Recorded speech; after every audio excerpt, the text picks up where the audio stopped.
What is wholesaling? What is wholesaling? Mm-hmm. Wholesaling is being the middleman or woman between someone who's selling a house, someone who has a house. Technically, they're not selling it yet because they haven't like listed it with a realtor or anything. But a homeowner and an investor. A wholesaler's in the middle. So as a wholesaler, I'm gonna get in touch with a homeowner and say, hey, you know, usually there's some level of motivation. They need to sell quick, or the house is really, really distressed. It's a hoarder house, or maybe it partially caught on fire. Maybe it's a meth house, like whatever the situation. I come in as the wholesaler and I say, hey, I can purchase this property from you for, and this is the difficult part, is like running the numbers and determining what makes it a good deal for the investor. So, let's say, for example, I figure out that I can buy this property for 100 grand.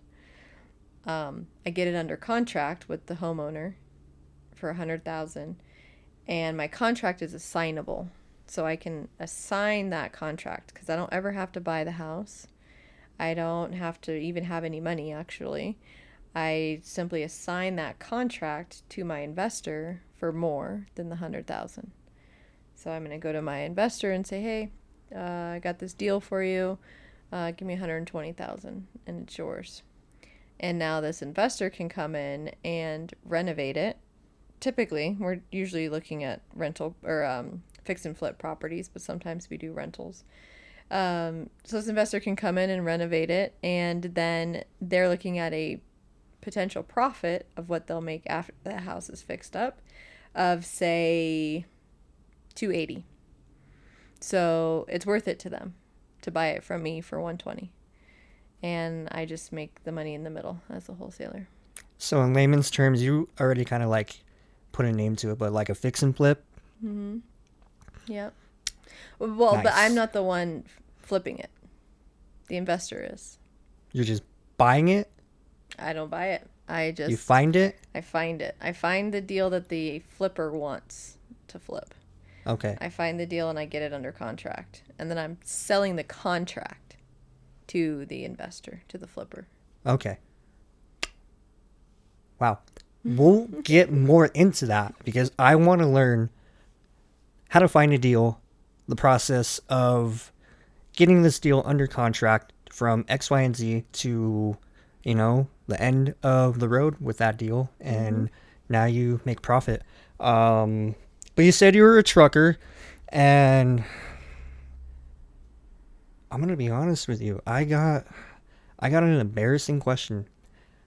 So with truckers, you see, when they got to go to a bathroom, they pee in a jug and they toss it out the window. Obviously Not not with equipped to do that as a a woman. lady. Yes, as a lady. Um, did that happen pretty often with like male truckers? Oh, yeah. I Yeah. would see piss bottles all the time. Oh, that's gross. Yeah, it's very gross. So you would just stop at a rest stop if you had time? Or would you hold it? Rest stop, truck stop. Sometimes, yeah, you got no choice but to hold it, but yeah. Or occasionally, like, depending where I'm at, I'd just get outside in the woods and do what I would do if I were on a long hiking trip, That's fair. you know? That is fair. Well, that answers it. Sorry for that embarrassing question. Getting into the younger Gabrielle. So you said you didn't grow up with a lot of money. You didn't grow up in money. Yeah, no. How did you grow up? Single mom, moved a lot. My mom moved. We moved a lot. I went to, I think, 13 different schools as a kid.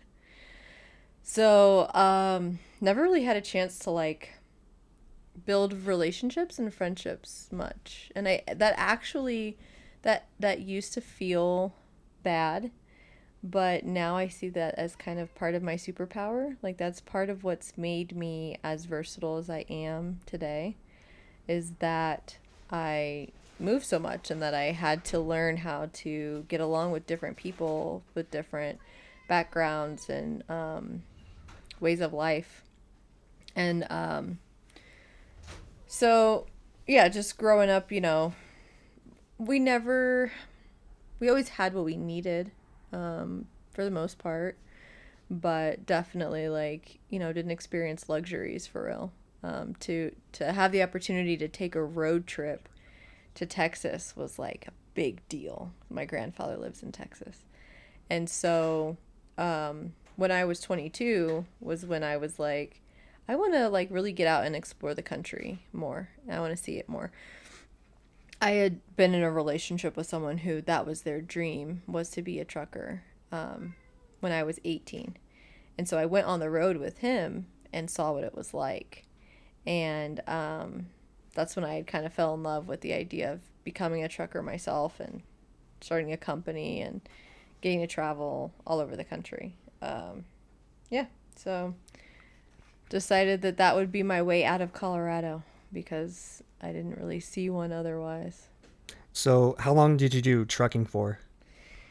I still am in the trucking industry. I own a company and a co-own a company and a couple trucks and trailers. Um, I don't really drive anymore. I mean, occasionally I'll do a load here and there on a weekend or if I need to pick up a truck or something. But I've been in it for 8 years, since 2017. Let me Wait, not reframe almost 9. that question. When did you stop driving a semi truck? Strictly for like that career path. But yeah. So I started driving when I was 22. Drove full time, bought a truck, drove full time, came off the road when I was 20, end of 23, I believe. Yeah, late 23, 24-ish years old. 24. Did real estate full time, wholesaling full time specifically. At 24? At 24 and 25, yep. Then started buying more rental properties, buying and controlling. So I've utilized arbitrage to get more properties, and we can get into that. But then I went back and started driving again when I was 28. So, yeah. How is it people make money through trucking? Some people like work for an actual company, and then there's independent truckers. Mm-hmm. How is it they actually make their money? I've heard it's like good money. Yeah. As a company driver or as an owner operator, operating your own truck, it's good money, decent money. But as an owner, not operating it and having to pay someone to drive it, it's not good money. But how truckers get paid is usually by the load. And so you like literally it's just an app for most folks. It's an app if you're an owner operator or run a company. You're just going on an app and seeing what loads are available, and it literally will be like pick up in Colorado or pick up in Pueblo, deliver in Colorado Springs. It's this many miles. It pays $1,000. That's really high. It actually would pay probably more like $500. And you select it if you want it. And so long as you meet the criteria of that load that's been posted, it's yours. It's that easy? Yep. Dang. It's that easy once you're in it. Not like getting set up in that business is Different not very easy. ball game. Yeah. Okay, I see. Wow, I might be in the wrong industry. I definitely am choosing my words wisely right here. I have goals and ambitions to become successful in different ventures in life and make profits from those ventures while pursuing my current field of work. Yes, excellent. Perfect. I like the way you said that. Yes, I gotta be mindful of who might be watching. That is very important to me now. should have been established long ago. You live and learn. That's all I can say. Our words are important. They carry a lot. They carry a lot. You don't What know we who's say. watching. Yeah. There's eyes on you 24/7 that you did not even know were watching you.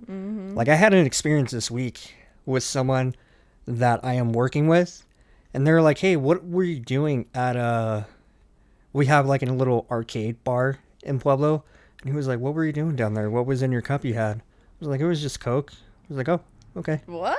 Just That's a weird conversation to have not with somebody. necessarily for this circumstance. But yeah, I was like, wow. And it's weird because I had a weird intuitional feeling that day that this person could potentially be out here tonight, and I may or may not run into him. And I, called him on the phone on Monday, and we had that conversation. And I was thinking to myself, I should have listened to my gut. If I ever have that feeling again, I should probably listen to it. Always. So I was flabbergasted, to say the least, but I was truthful because I have to be. And yeah, it was just interesting to realize that People are always watching. people are always watching. That just goes to prove your point right there, prove my point.